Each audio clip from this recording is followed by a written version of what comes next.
Shamirpet పిఎస్లో ACB అధికారులు rides చేశారు. Cheating కేసులో ఏసఐ పరశురాం 22,000 లంచం తీసుకుంటుండగా రెడ్ హ్యాండెడ్ గా పట్టుకున్నామని తెలిపారు ఏసీబీ డీఎస్పీ శ్రీధర్. ఈ కేసులో విడతల వారీగా ఎస్ఐ డబ్బులు తీసుకున్నారన్నారు. షామీర్పేట్ సీఐ పేట్ బషీరాబాద్ ఏసీపీని కూడా ప్రశ్నించామని తెలిపారు.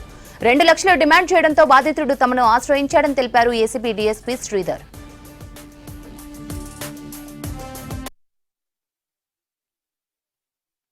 షామీర్పేట్ పోలీస్ స్టేషన్లో పరశురాం అనే ఎస్ఐ అతన్ని ఫ్రెండ్స్ని ఆల్రెడీ తీసుకొచ్చేసి ఇక్కడ ఇంట్రాగేషన్ చేశారు.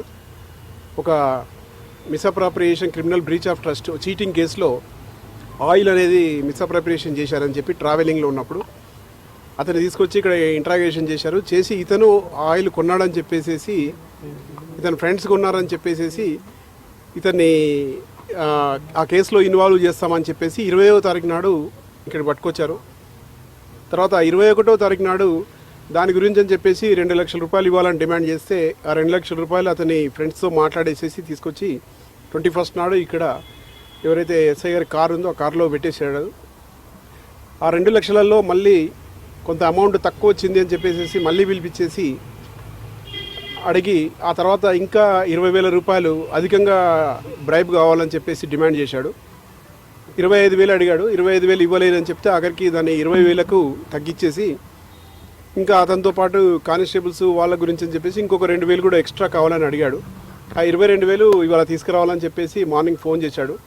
మా దగ్గర అది ఎఫ్ఐఆర్ చేసేసి ఇక్కడికి వచ్చాము. అరౌండ్ 1:15 ఆ టైంలో లోపలికి వచ్చాడు. వచ్చినాక ఇతనితో మాట్లాడేసి ఆ అమౌంట్ని పక్కన డస్ట్బిన్ పెట్టుకున్నాడు. డస్ట్బిన్లో వేసేసి వెళ్ళాలని చెప్పాడు. డస్ట్బిన్లో అమౌంట్ వేసేసి కంప్లైంట్ బయటకు వచ్చేసి మాకు సిగ్నల్ ఇవ్వగానే మేము లోపలికి వెళ్ళిపోయి చెక్ చేశాము. డస్ట్బిన్లోకి వెళ్ళి 22,000 ఎస్ఐ గారి సమక్షంలోనే అవి రికవరీ చేశాము. అరెస్ట్ చేశాము. ఇవాళ నైట్ లేకపోతే రేపు మార్నింగ్ వరకు ప్రొడ్యూస్ చేస్తాం కోర్టులో.